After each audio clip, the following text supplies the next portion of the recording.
Kabul 2025-এ physics প্রথম পত্র, পদার্থবিজ্ঞান প্রথম পত্র এমসিকিউ সলভ।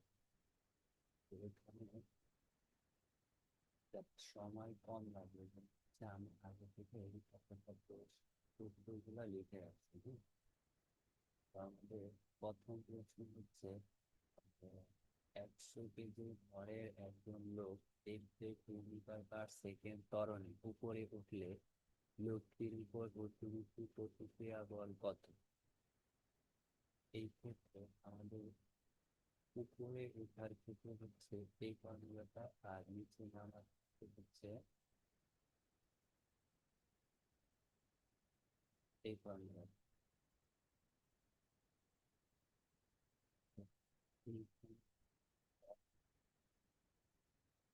মান বসাও।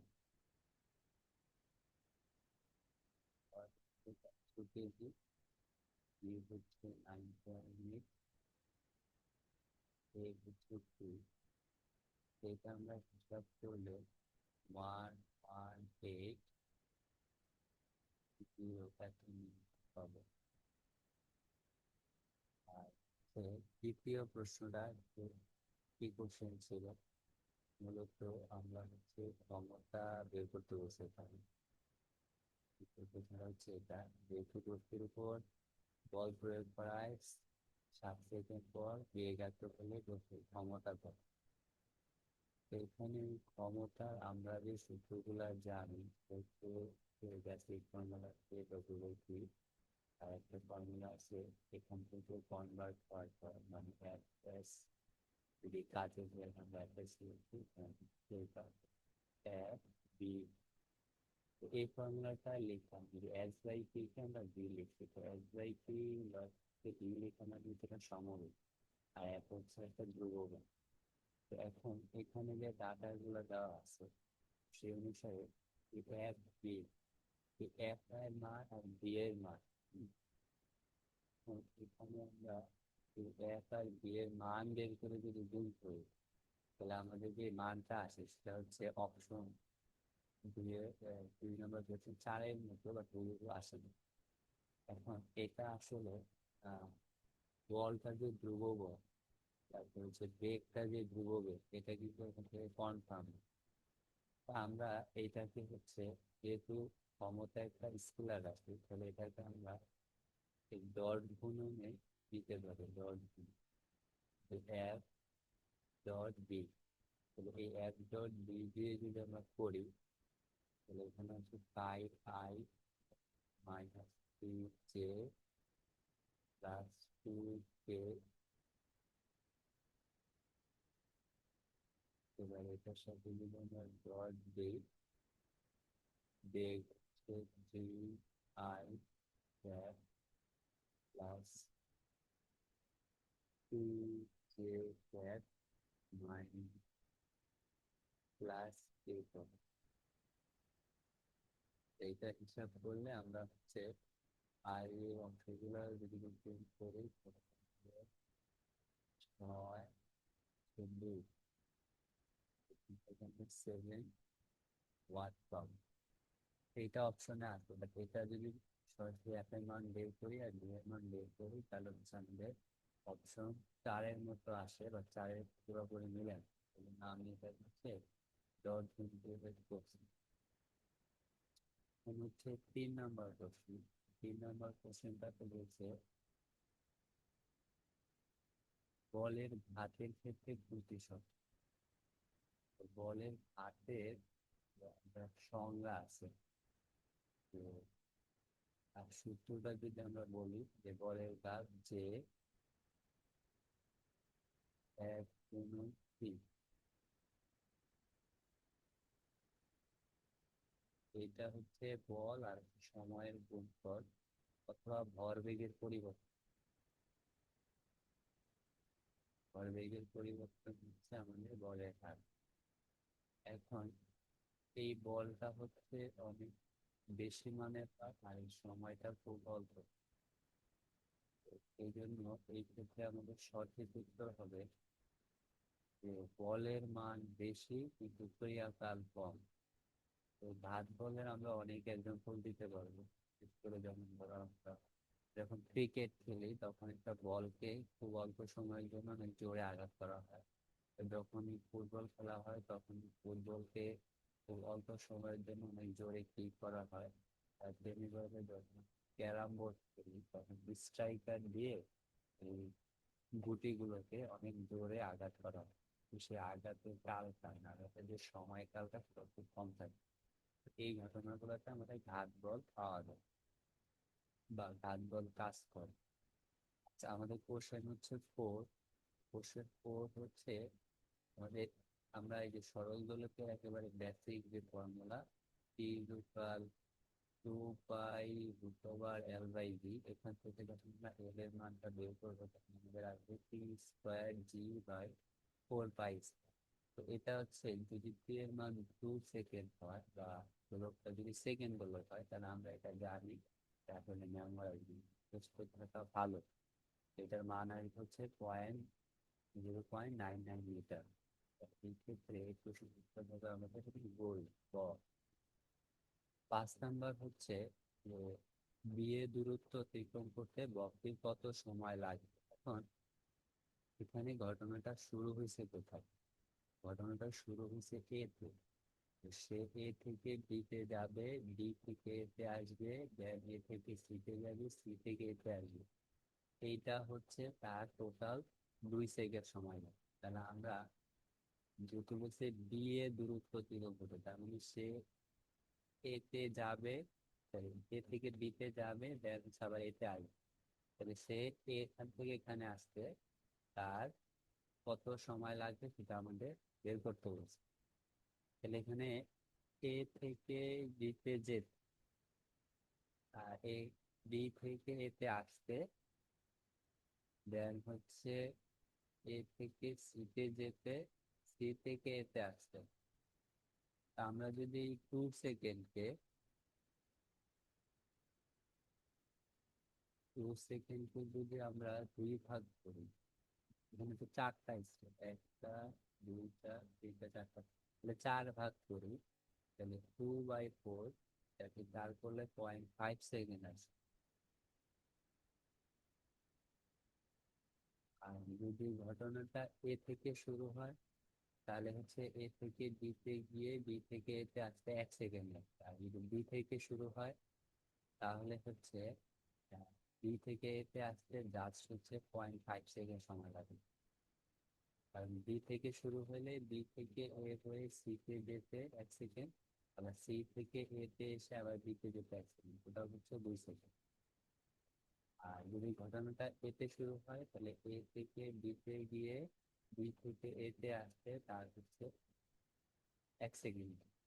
আমাদের এখানে 1 সেকেন্ডও আছে, 0.5 সেকেন্ডও আছে। তা আমরা এই প্রশ্নের যে উত্তরটা দেওয়া আছে, তার উত্তর হচ্ছে 4 নম্বর প্রশ্ন, 5 নম্বর প্রশ্ন, 5-এর খ দেওয়া আছে।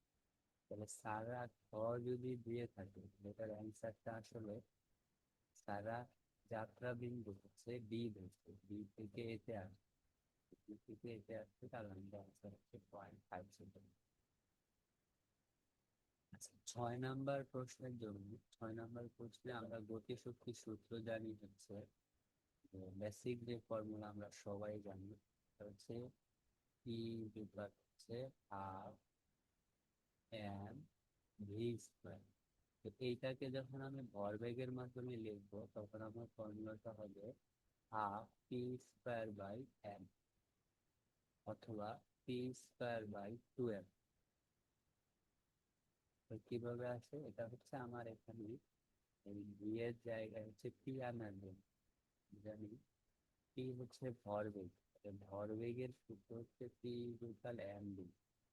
তো এখানে আমাদের ভি এর উপর স্কোয়ার আছে, আমাদের আরো একটা এম লাগবে, যদি নিচে আর একটা এম দ্বারা ভাগ করে উপরে একটা এম, তাহলে এম বি হইলো তার উপরে স্কোয়ার, এই স্কোয়ারটা পি এর উপরে গেল, এই ফর্মুলাটা পি স্কোয়ার বাই 2m। এটা সরাসরি ফর্মুলা এখন পি স্কোয়ার বাই 2, এটা হচ্ছে খ। আচ্ছা, 7 নম্বর একটা বেসিক কোশ্চেন। বেসিক কোশ্চেনটা হচ্ছে যেখানে আমাদের এক দুই তিন, চারটা হচ্ছে লঘিষ্ঠ গণন বা লঘিষ্ঠ ধ্রুবকের মান বিশিষ্ট স্ফেরোমিটারে দেওয়া আছে। এই চারটা স্ফেরোমিটারে যে লঘিষ্ঠ গণন তাদের মান হচ্ছে 0.00, তিনটা 0.1 মিলিমিটার, 0.001 মিলিমিটার, 0.01 মিলিমিটার, 0.1 মিলিমিটার। তো এখানে আসলে বলছে কোনটি দ্বারা নির্ভুলভাবে মাপা যাবে। এই ক্ষেত্রে আমাদের যে কনসেপ্ট হচ্ছে যার লঘিষ্ঠ ধ্রুবকের মান সবচেয়ে ছোট সেটা নিয়েই আমরা নির্ভুলভাবে মাপতে পারবো। তাহলে এটাতে আমাদের দশমিকের পর প্রায় 4 ঘর পর্যন্ত আমরা নির্ভুলভাবে মাপতে পারবো। তো এটা হচ্ছে আমাদের অ্যান্সার, এটা অ্যান্সার হচ্ছে ক। আর 8 নম্বর প্রশ্ন হচ্ছে আমরা জানি যে রিলেটিভ ভিউবিলিটি সূত্র, ভিউবিলিটি সূত্র হচ্ছে এফ বাই এফ। এটা হচ্ছে শিশিরাঙ্কে সম্পৃক্ত বাষ্পচাপ, এটা হচ্ছে বায়ু তাপমাত্রায় সম্পৃক্ত বাষ্পচাপ। তাহলে আমাদের এখানে প্রশ্নে বলা হয়েছে যে যদি কোনো স্থানে শিশিরাঙ্ক এবং বায়ুর তাপমাত্রা সমান, তাহলে আপেক্ষিক আর্দ্রতা কত। তাহলে যেহেতু উপরেরটা এবং নিচেরটা সমান, তাহলে আমাদের এখানে উপরেরটা নিচেরটা সমান, এই দুটা কাছাকাছি যাবে। তারপর হচ্ছে উপরেরটা হচ্ছে এক্স, নিচেরটাও এক্স, আর এখানে হচ্ছে 100%। তাহলে আলটিমেটলি আমাদের আর এক্স এর মান হচ্ছে 100%। এটা হচ্ছে আমাদের অপশন নাম্বার 4-এ আছে। সিজিএস এককে বৈদ্যুতিক ধ্রুবকের মান এসআই এককের মান অপেক্ষা কত গুণ বেশি। এটার জন্য এখানে আমাদের এসআই একক এবং সিজিএস এককের দুইটা মান হচ্ছে মুখস্থ থাকতে হবে। তো মুখস্থ থাকলে এটার মানটা আমি লিখে দিতেছি।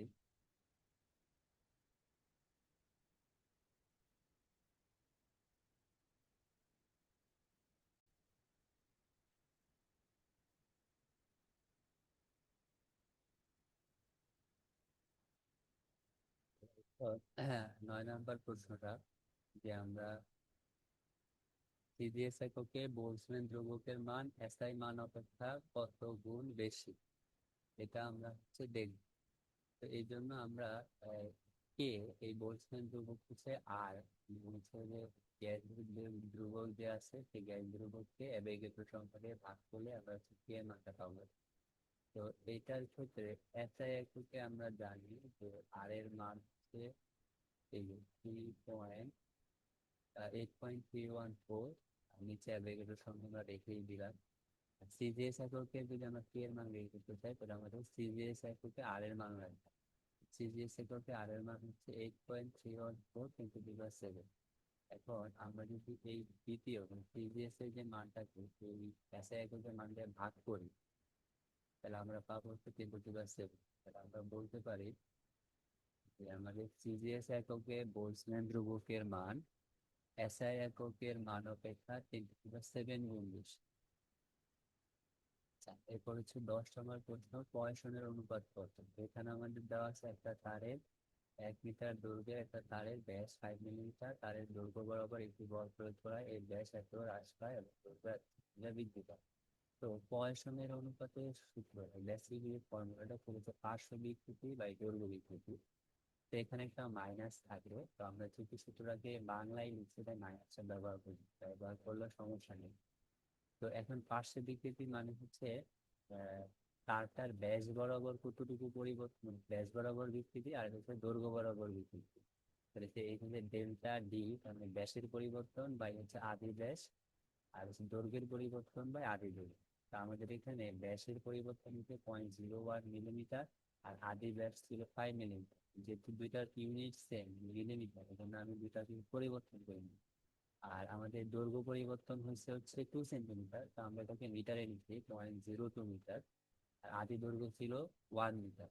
যেহেতু দৈর্ঘ্য নিচেরটা মিটারে উপরেরটা সেন্টিমিটার, তাই এটাকে আমরা মিটারে নিই।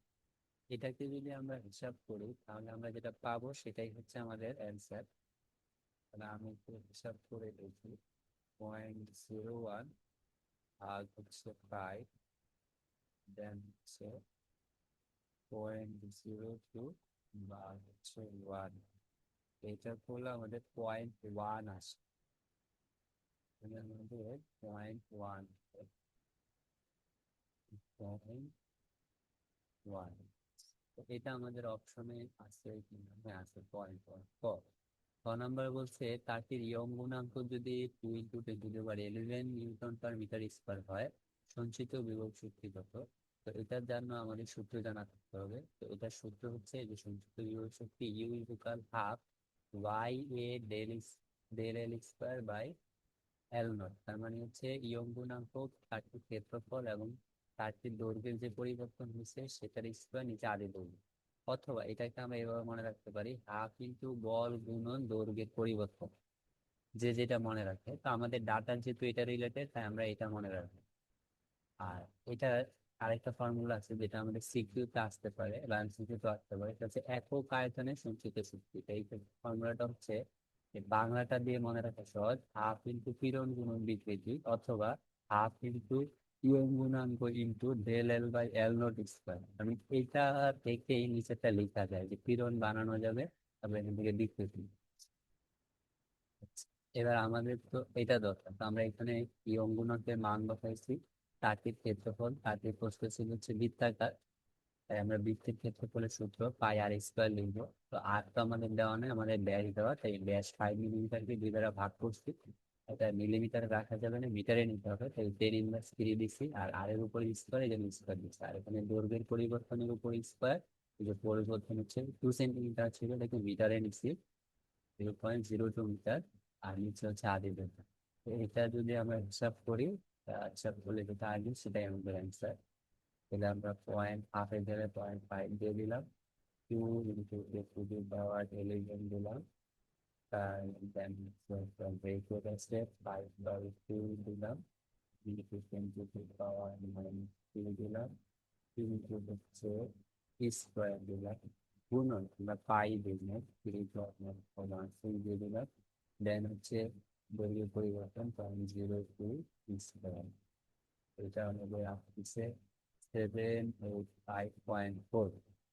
এটা আমাদের অপশনে আছে 785.4। এটা 7.85 × 2/2। এটার অ্যান্সার হচ্ছে ক।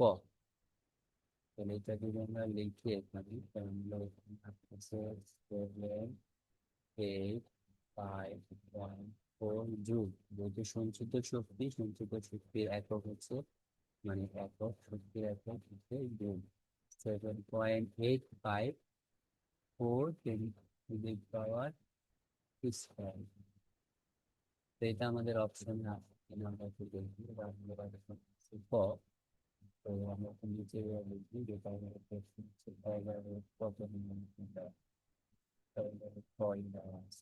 তারপরে হচ্ছে আমাদের কোশ্চেন নাম্বার হচ্ছে 12। তো কোশ্চেন নাম্বার 12 হচ্ছে মেমোরাইজ কোশ্চেন, যে কম্পোন্নত কণার স্বাধীনতার মাত্রা পিছু বর্ধিত মোট শক্তি হচ্ছে হাফ কেটি। আমাদের মেমোরাইজ করা লাগে, টাকা লাগে। আর 13 নম্বর প্রশ্ন, এই নিচের ব্যাখ্যাচিত্রটি সরল দোলকে কোন সূত্রের প্রয়োগ? তো এটা একটু আমরা আলোচনা করি। সেটা হচ্ছে প্লাস্টিক দেখুন, তা আমরা কিছুক্ষণ আগে একটা কোশ্চেনে সূত্রটা লিখছিলাম যে 3/2 √/(g), এটা হচ্ছে সরল দোলকের বেসিক ফর্মুলা। এখান থেকে যদি আমরা আমাদের এখানে টি এর উপর স্কোয়ার আছে, স্কোয়ার বোথ সাইড স্কোয়ার করে দিলাম জি। এখানে দেখা যাচ্ছে টি স্কোয়ার আর হচ্ছে জি এর সাথে রিলেশনটা, টি স্কোয়ারটা যদি এল এর এখানে কোনো কারণে এলটাকে আমরা ধ্রুবক ধরি, টি স্কোয়ারটাকে যদি আমরা হচ্ছে ওয়াই ধরি, আর এখানে উম, এইটা আর হচ্ছে এইটা, এটা যেহেতু ধ্রুবক, এটাকে আমরা বললাম একটা ধ্রুবক ধরলাম, সাপোজ এটা হচ্ছে এ। আর এই জিটাকে আমরা ধরতেছি হচ্ছে এক্স, মানে এটা এক্স অক্ষে দেওয়া হবে, তাহলে এটা হচ্ছে a/x।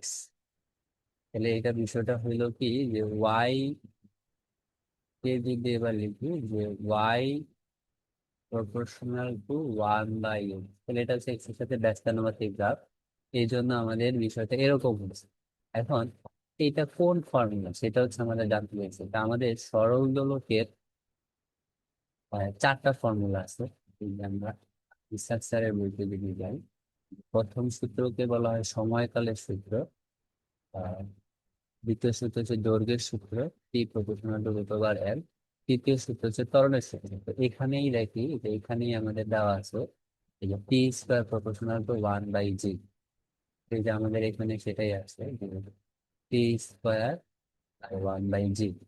T square by G সেটাকে আমরা ওয়াই আর এক্স কনভার্ট করছি।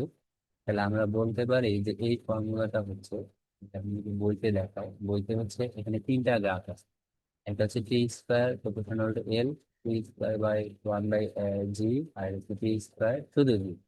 তো এটা যদি 1/জি থাকতো তাহলে গ্রাফটা হয়তো মূল বিন্দুগামী। কেন মূল বিন্দুগামী হতো? কারণ তখন আমাদের 1/জি কেই আমরা কনসিডার করতাম হচ্ছে এক্স এর সাথে। তাহলে এটা কি হচ্ছে, ওয়াই প্রদর্শন করে, তার মানে বিষয়টা হচ্ছে ওয়াই ইকুয়াল এম এক্স, মূল বিন্দুগামী গ্রাফের সাথে মিলে। আর এটা হচ্ছে এখন হচ্ছে ওয়াই ইকুয়াল 1/, মানে ব্যস্তানুপাতিক সম্পর্ক। তাহলে এখানে এই এই দ্বিতীয় গ্রাফটা এবং হচ্ছে এই তৃতীয় গ্রাফটা, এই দুইটা গ্রাফ হচ্ছে তৃতীয় সূত্রের আলোকে। এই তৃতীয় সূত্রের আলোকে এটা হচ্ছে টি স্কোয়ার প্রপোর্শনাল টু 1/জি, অথবা টি স্কোয়ার প্রপোর্শনাল টু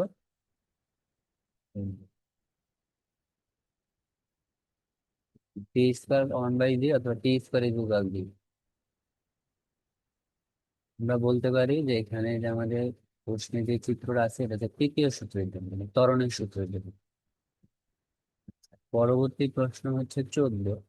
তো 14 নম্বর প্রশ্নের জন্য আমরা যদি এখানে যাই, তো আমরা কর্মদক্ষতার যে ফর্মুলাটা জানি, যেটা হচ্ছে আমাদের কর্মদক্ষতার ফর্মুলা, যে আমরা কোথাও কোনো একটা ইঞ্জিনকে যদি আমরা কনসিডার করি, তাহলে এখান থেকে আমরা কতটুকু শক্তি পাবো, আর ইঞ্জিনটা আমরা চালানোর জন্য কতটুকু শক্তি দিচ্ছি, এটা হচ্ছে আমাদের কর্মদক্ষতা।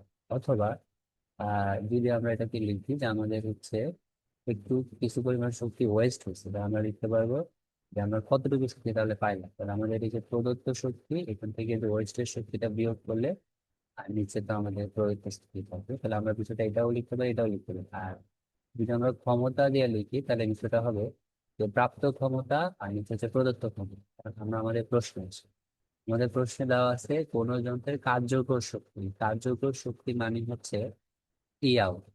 আমরা যেটাকে ই নট দিচ্ছি, স্যাররা সেটাকে শুধু ই দিচ্ছি, ই হচ্ছে আমাদের ই নট। আর স্যাররা বলছে যে মোট প্রদত্ত শক্তি হচ্ছে ই প্রাইম, মানে আমরা যেটাকে ই ইন ধরছি, ই ইন, এটা হচ্ছে স্যাররা ধরছে ই প্রাইম, এটা হচ্ছে ই ইন। আর আরেকটা হচ্ছে কি, অপচয়কৃত শক্তিকে স্যাররা ধরছে ই ওয়ান। তাহলে স্যাররা যেটাকে ই ওয়ান ধরছে, এটাকে আমরা বলছি ই ওয়েস্টেজ।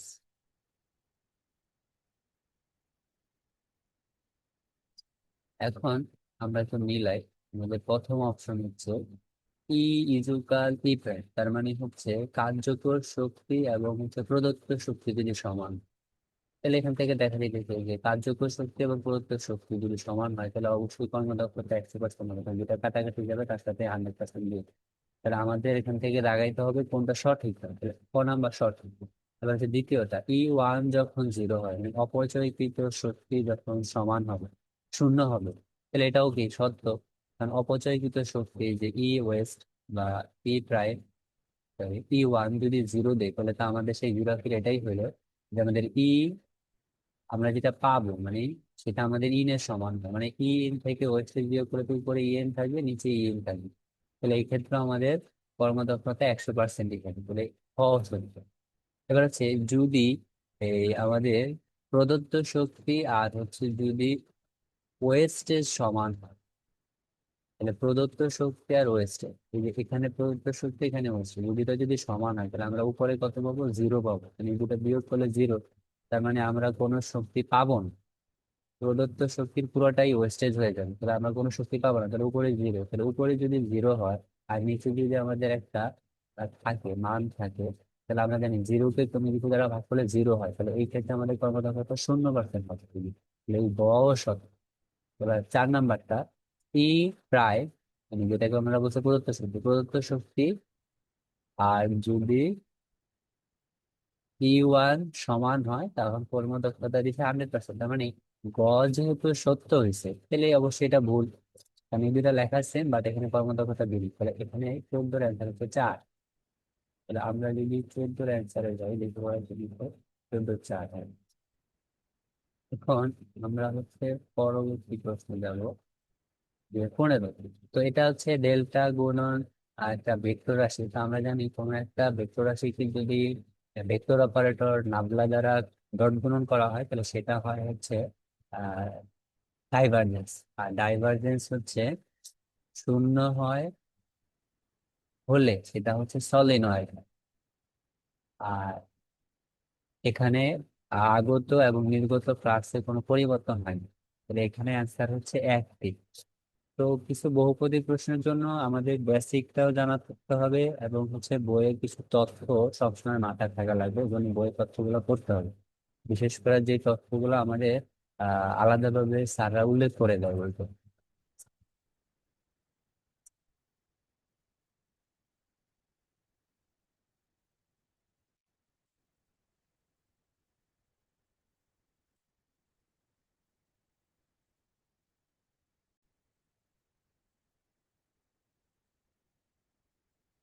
আচ্ছা, এবার হচ্ছে আমাদের 16 নম্বর কোশ্চেন। 16তে হচ্ছে বলা হয়েছে যে একটা পাত্রে 0 ডিগ্রি সেন্টিগ্রেড তাপমাত্রায় কিছু গ্যাস রাখা আছে স্থির আয়তনে, কত তাপমাত্রায় গ্যাসের চাপ 0 ডিগ্রি সেন্টিগ্রেড তাপমাত্রায় চাপের 1/3 হবে।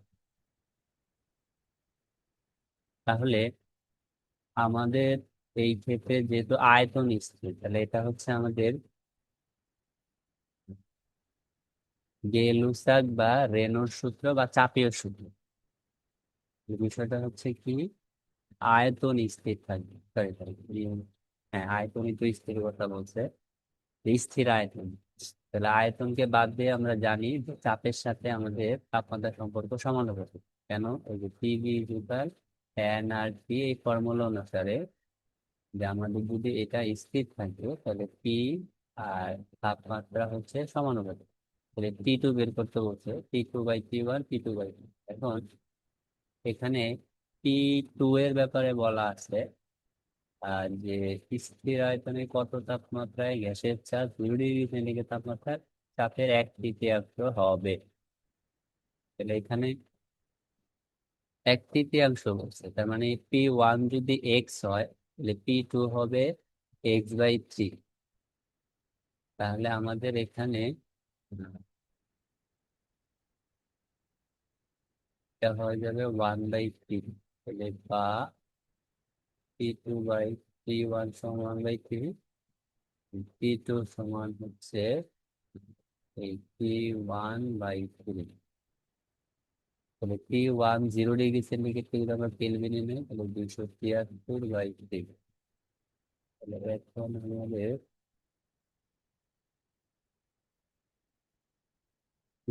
কত তাপমাত্রা ওটা লিভিং পাশে 1/3 হবে, যেহেতু 1/2 তাহলে এটাকে আমরা যদি ভাগ করি তাহলে আমাদের আসছে 273 ভাগ হচ্ছে 91।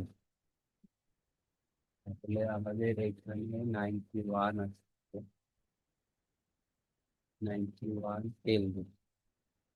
তাহলে এটা কত আসছে, 91 কেলভিন, ক নাম্বার আছে। 17 নাম্বার বলছে এসআই পদ্ধতিতে মহাকর্ষীয় ধ্রুবকের মান কত। আচ্ছা, মান কত না, একক। তা আমরা এই নিউটনের যে মহাকর্ষীয় সূত্র, মানে বলের যে সূত্রটা, সেটা হচ্ছে এফ ইকুয়াল মহাকর্ষীয় ধ্রুবক ভরবেগের গুণফল বা হচ্ছে ডি স্কয়ার। তো এখান থেকে আমরা আসলে সূত্র মনে রাখতে পারলে আমরা একক এবং মাত্রা দুইটাই বের করতে পারি। তাহলে জি এর সূত্র হবে এফ ডি স্কয়ার বাই হচ্ছে এম ওয়ান এম টু। এখানে এফ এর একক আমরা জানি হচ্ছে নিউটন, এফ এর একক নিউটন, আর ডি এর একক হচ্ছে মিটার স্কয়ার, আর কেজি হচ্ছে কেজি স্কয়ার, তার ভর দুইটা। তাহলে এটাকে যদি আমরা একটু ছোট করি তাহলে সেটা হবে হচ্ছে newton metre square kg inverse two, মানে এটা এখানে আছে কিনা আমরা আগে দেখবো। এখানে এটা নিউটনটা নাই, তাহলে আমরা নিউটনটাকে এবার ভাবি। নিউটন মানে হচ্ছে বল, তো বলের একক হচ্ছে আবার কি, বলের একক হচ্ছে, বল ইজ ইকুয়াল হচ্ছে এম, মানে এটার ভিতরে একটা কেজি আছে, একটা এল আছে, আর sorry, KG metre per second square. তাহলে এখানে হচ্ছে কেজি,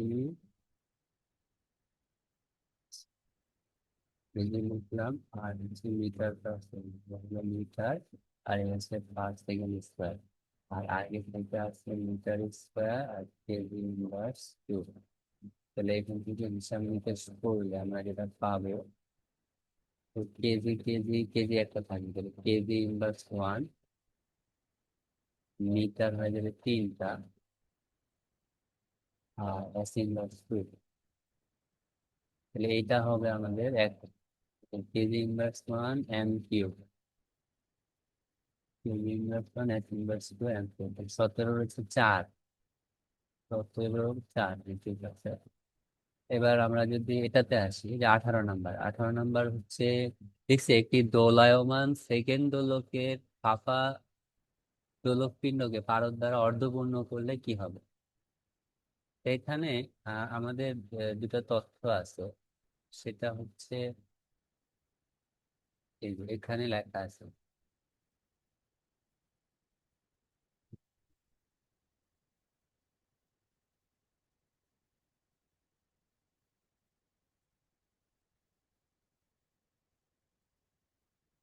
আমি হচ্ছে তথ্যগুলো বলি, যে যদি হচ্ছে কখনো এই দোলনকাল কখন অপরিবর্তিত থাকবে, এই ক্ষেত্রে বলা আছে যে যদি ফাঁপা দোলক পিণ্ডটি পারদ দ্বারা পূর্ণ থাকে, যদি ফাঁপা দোলক পিণ্ডটি পারদ দ্বারা পূর্ণ থাকে। এখানে আমাদের পারদ দ্বারা অর্ধপূর্ণ বলছে, তাহলে যেহেতু পূর্ণ থাকবে না, পারদ কিন্তু একটা সলিড, মানে এটা হচ্ছে নিরেট। তো যখন সেটা কোনো ফাঁপা থাকবে না, নিরেট কোনো বস্তু দ্বারা পূর্ণ থাকবে, তখন সেটার কোনো দোলনকালের পরিবর্তন হবে না। কিন্তু যেহেতু এটা হচ্ছে অর্ধপূর্ণ, তাহলে এখানে পরিবর্তন হবে। আর যদি সেই ফাঁপা পারদ, এটা যদি পারদ ছাড়া অন্য কিছু দ্বারা পূর্ণ করা হয়, যে যেখানে নিরেট জিনিস থাকবে না, তখন সেখানেও পরিবর্তন হবে। তা আমরা এখানে আগে বলবো, বিষয়টা হচ্ছে সরল দোলকের যে সূত্র, টি টুকার রুট ওভার, যে সূত্রটা, এখানে কোনো ভরের ইফেক্ট নাই। তাই আমাদের আমরা যদি ওর যে 4 নাম্বার সূত্রটা এখানে লেখা আছে, হলো বিস্তার 4 ডিগ্রির মধ্যে এবং কার্যকরী দৈর্ঘ্য স্থির থাকলে কোনো সরল দোলকের দোলক পিণ্ডের ভর আকৃতি বা উপাদানের উপর নির্ভর করে না। তাহলে দোলক পিণ্ডের যে পর্যায়কাল, সেটা হচ্ছে এই পিণ্ডের ভর আকৃতি বা উপাদানের উপর নির্ভর করবে না, কখন, যদি বিস্তার 4 ডিগ্রি হয় এবং কার্যকরী দৈর্ঘ্য স্থির থাকে। এখন আমাদের এই ফাঁপা যদি জায়গাটাকে যদি আমরা আহ ভরের কথা চিন্তা করি, তাহলে ভরের উপর ডিপেন্ড করে না। এখন আমাদের প্রশ্ন করছে পারদ দ্বারা অর্ধপূর্ণ করলে, তার মানে এটা কিছু অংশ ফাঁকা আছে, আবার কিছু অংশ পানি দ্বারা পারদ দ্বারা পূর্ণ আছে। তো এখানে লেখা আছে যে সরাসরি যে যদি ফাঁপা দোলক পিণ্ড পারদ দ্বারা পূর্ণ করি, তাহলে দোলনকাল অপরিবর্তিত থাকবে। এবং ফাঁপা না হয়ে যদি দোলক পিণ্ডটি নিরেট হয়, তাহলে হচ্ছে দোলনকাল অপরিবর্তিত থাকবে। এবং এটাতে যদি আমরা আহ সীসার দোলক পিণ্ডের পরিবর্তে পিতলের দোলক পিণ্ডও নেই, তাহলেও আমাদের এখানে ভরের কোনো পরিবর্তন হবে না, তখনও দোলনকাল অপরিবর্তিত থাকবে। আর যেহেতু এখানে হচ্ছে আহ পারদ দ্বারা অর্ধপূর্ণ, তাহলে এই ক্ষেত্রে আমাদের দোলনকালটা হচ্ছে বেড়ে যাবে, দোলনকালটা বেড়ে যাবে। আর বেড়ে যাওয়ার কারণে সে হচ্ছে ধীরে চলবে। তাহলে এই 18 উত্তর হচ্ছে আমাদের খ।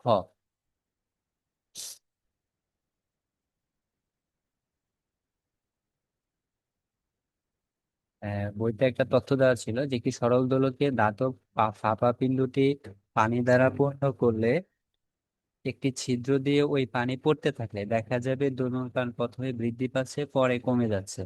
তো দোলনকাল প্রথমে বৃদ্ধি পাওয়া মানে হচ্ছে দোলকটা ধীরে চলা, আর দোলনকাল কমে যাওয়া মানে হচ্ছে দোলকটা দ্রুত চলতেছে।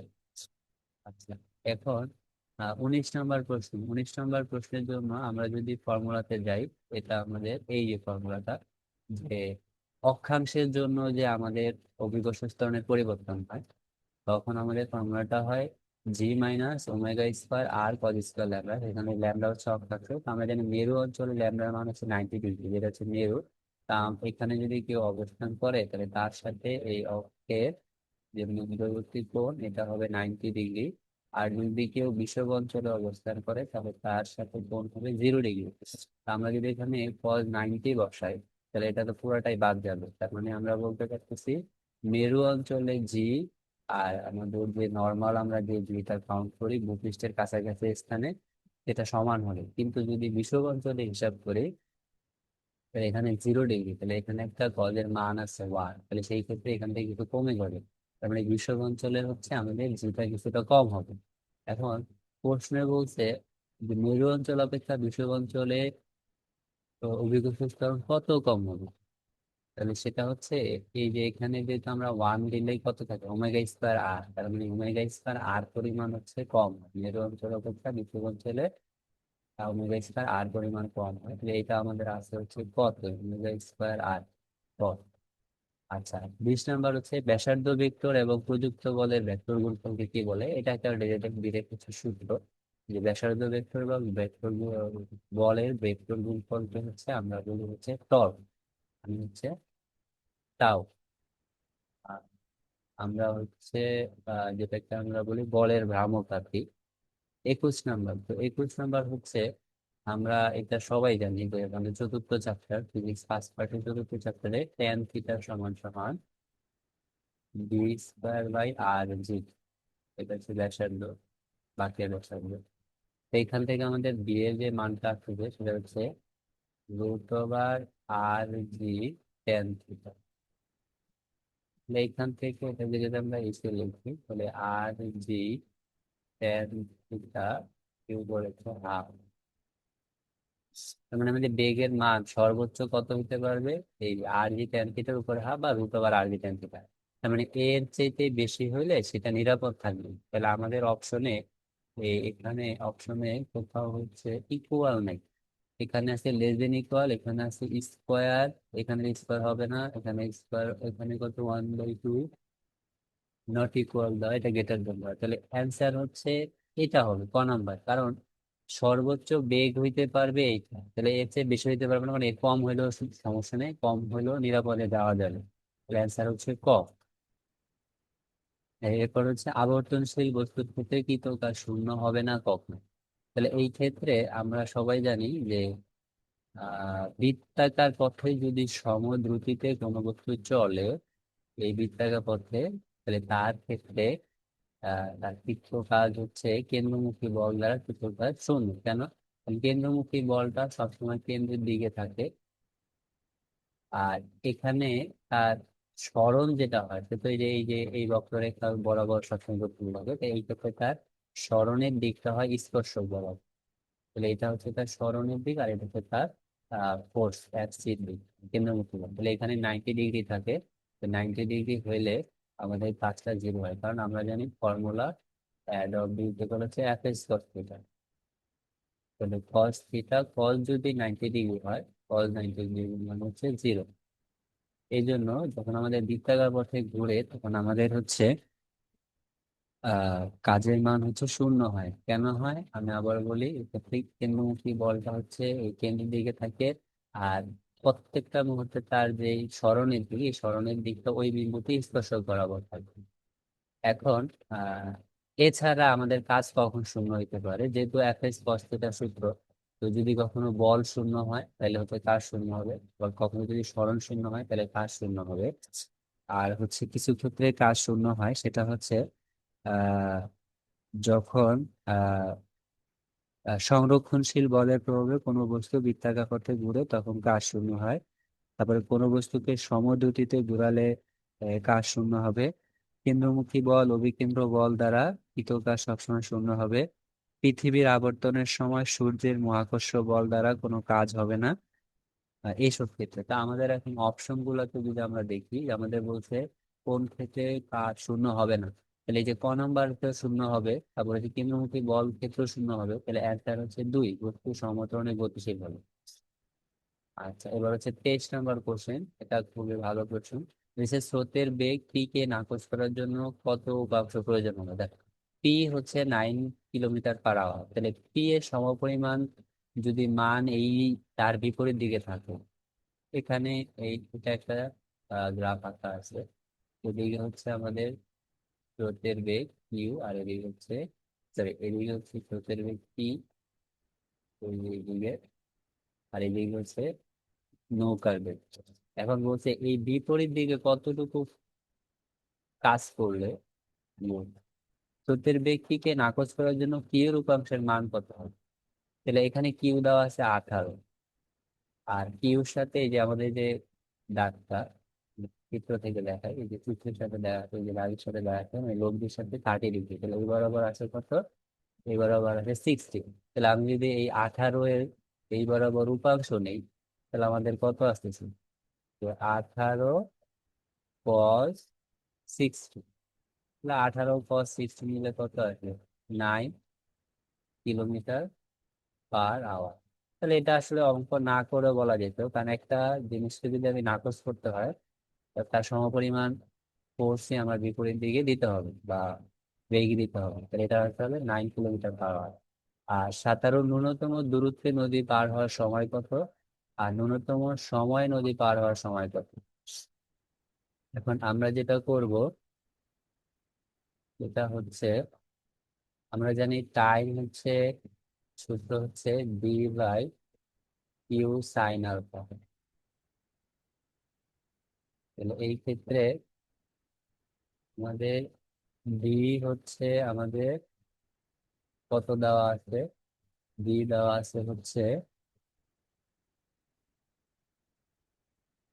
4 কিলোমিটার।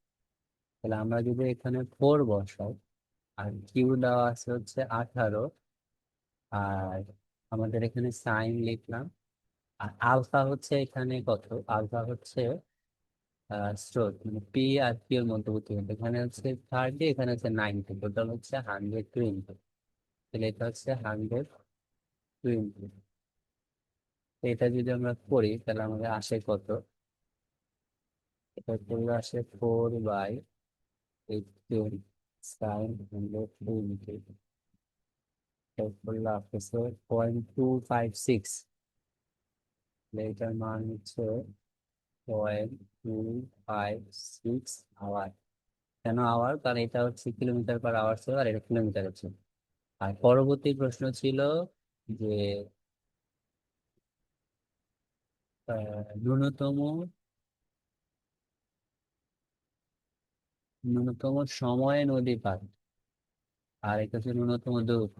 তো ন্যূনতম সময়ের ক্ষেত্রে আমরা সেটা সবাই জানি যে ন্যূনতম সময়ের ক্ষেত্রে হচ্ছে আমাদেরকে এই যে মানে খাড়াখাড়ি মানে সোজাসুজি নদীর প্রস্থ বরাবর সোজাসুজি রওনা করতে হবে, তখন এটা হবে কিউ দিক। তার মানে হচ্ছে তখন আমাদের আলফা হবে হচ্ছে 90 ডিগ্রি। তখন আমাদের আলফা হবে 90 ডিগ্রি। এই ক্ষেত্রে যদি আমরা টাইম বের করি, আচ্ছা আগেরটা কি আমাদের সঠিক হয়েছে কিনা? আগেরটা আমাদের সঠিক আছে, 1 নম্বর অপশন সঠিক। তাহলে এবার হচ্ছে এটা যদি করি, তাহলে এই ক্ষেত্রে এটা আমি টি টু ধরলাম, তাহলে এই ক্ষেত্রে B/Q sin 90 ডিগ্রি ধরতে হবে। তাহলে এখানে হচ্ছে 4/sin 90 ডিগ্রি মান, তাহলে 4/হচ্ছে 18, তাহলে 4/50, এটা হচ্ছে 0.22। তাহলে এটা হচ্ছে 0.22 আওয়ার। এটা আমাদের ঠিক আছে কিনা আমরা দেখি। হ্যাঁ, এটাও ঠিক আছে। এবার সাতারু নদী পার হওয়ার সময়, তো এটা হচ্ছে, তো সাতারু নদী পার হওয়ার সময় হচ্ছে আমরা টাইম টি ইজিক্যাল, সাতারু কোথায় পৌঁছেছে? সাতারু তো ওই পারেই ঢুকেছে, এই পারেই ঢুকেছে, আর চিত্র রেখে দিচ্ছে। তাহলে আমরা ধরতে পারি সে ন্যূনতম পথে পৌঁছেছে, তার মানে আমাদের এই ন্যূনতম দূরত্বে যে সময়টা, সেটাই তার লাগছে সময়। তাহলে আমরা হচ্ছে এখানে এটাই ভাবে করতে পারি, সেটা হচ্ছে কি, আমরা আগেরটাই অ্যান্সার লিখে দিতে পারি যে এটা অথবা যদি কেউ বলে না আমি এটা করবো, তাহলে আমি বলবো তাকে ডি বাই আর লিখতে। তো এখন তুমি ডি হচ্ছে 4, আর আর এর সূত্র তুমি লিখবে হচ্ছে P square, P square, 2 P Q cos R. এই আলফার জায়গায় 120 বসাইতে হবে। তো বসায় আমরা আগের মতোই মান পাবো। তো এখানে অপশন মেবি সবগুলাই সঠিক। আমি একটু দেখি। 24-এর হচ্ছে,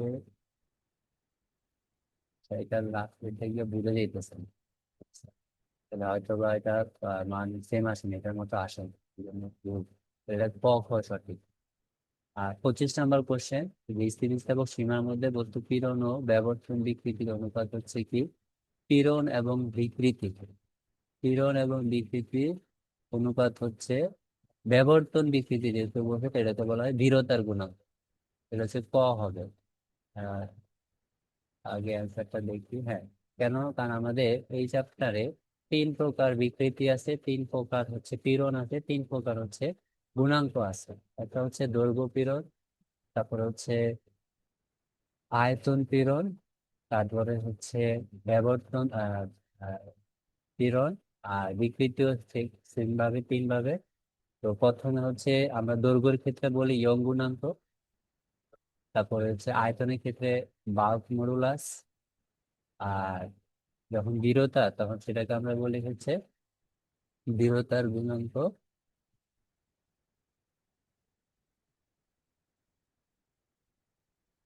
দৃঢ়তার গুণাঙ্ক, এটা হচ্ছে ক অ্যান্সার।